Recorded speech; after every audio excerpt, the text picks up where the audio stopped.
Hello everyone and welcome back to my Daily News X, your daily deep dive into global affairs. Here, we break down the headlines, sift through out what's really going on, and ask the question, what does it all mean?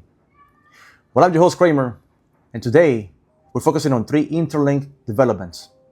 The recent focal between Vladimir Putin and Donald Trump, the high-stakes meeting at the White House between Trump and Volodymyr Zelenskyy, and the burning question, is Putin serious about peace? Or he's just playing a longer game?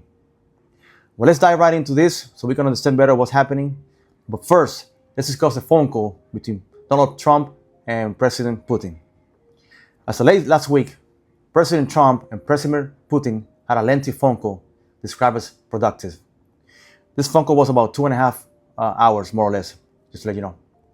So here are the key points and issues they talk about in this meeting. The call was announced ahead of Trump's upcoming meeting with Zelenskyy, indicating a strategic move to set the stage. Putin reportedly opposed the U.S. supplying long-range Tomahawk cruise missiles to Ukraine, claiming it would only harm U.S.-Russia relations and block peace prospects. Trump, on the other hand, mentioned great progress, announcing a future summit in Budapest with Putin. This shift suggests a diplomatic play, leveraging the Ukraine meeting and future summit to reshape expectations.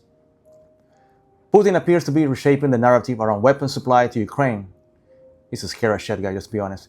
While Trump might be receptive to his influence. All right, so also I want to talk about and cover the meeting between Trump and Zelenskyy and what was said during the White House meeting yesterday morning. So Zelenskyy came with a strong request for U.S. long-range Tomahawk missiles, crucial for striking deep to Russian-occupied territory. Trump, however, was concerned. He appeared hesitant and raising concerns about U.S. stockpiles, production challenges, and the risk of escalation. He proposed ceasefire, what they are, allowing current front lines to stand and enter negotiations. Zelenskyy accepted this as a starting point, but emphasized that Ukraine did not start the war, which is a good point, by the way. So no final agreement was made on supplying the Tomahawks, leaving the open door, but without commitment. Trump emphasized diplomacy over immediate escalation, which I think is good, by the way. In summary, Zelenskyy pressed for advanced U.S. arms, but Trump focused on diplomacy, both open to negotiation with different priorities. Now, what are the experts saying? Because it's all over the news. People are talking and commenting about Putin and outsmarting Trump and playing different games. Well, there's three things that we can talk about this development. But first, some say that Putin is playing a longer tactical game, manipulating Russian decision-making and undermining weapons transfers throughout diplomatic messaging.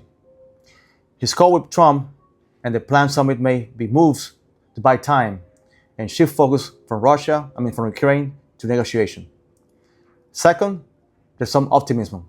There might be a space for negotiation shown by discussions on trade-offs like drones for Tomahawks. Finally, skepticism remains. Some caution, although signals openness, but there's no concrete commitment from Russia to end the war. Trump's shift towards diplomacy might mean Ukraine could be pressured into concessions that benefit only Russia. My take on all these guys is Putin seems to be strategizing without giving up his objectives, shaping negotiations on his own terms. So whether he genuinely seeks a full and fair peace is still very uncertain. We don't know. Why does it matter? Well, think about this. If the U.S. doesn't supply Tomahawks, Ukraine's ability to strike deeper into Russian territory is very limited. The narrative could shift dramatically if the upcoming Trump-Putin summit leads to a public deal. Stopping at the current front lines might pressure Ukraine into accepting Russia's territorial gains. How U.S. respond could also, and allies, this also could affect support for Ukraine. Pushing back could alter unity. All right, so to wrap things up, guys, the call between Trump and Putin seems to have impacted the Trump-Zelenskyy meeting definitely. Zelenskyy demanded missiles, and Trump offered diplomacy, so the answer was no. Experts suggest Putin leverages his position, appearing open to peace if terms favor him and constrain Ukraine. Is Putin serious about peace? Likely under conditions favored only to Russia. And Trump's strategy, from focusing on weapons supply to endorsing ceasefire first approach, indicates a shift in the U.S. stance in this war. So for you, the listener, we need to watch for the next developments. The missile decision, the Budapest summit, and Ukraine's reaction will reveal more about the present and future dynamics. Well, thanks for joining me on my daily news X.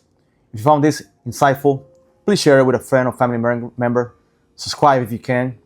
I'll be back tomorrow with more stories that shape our world. Until then, please stay informed, stay engaged, and thank you for coming to this channel. Have yourself a great day.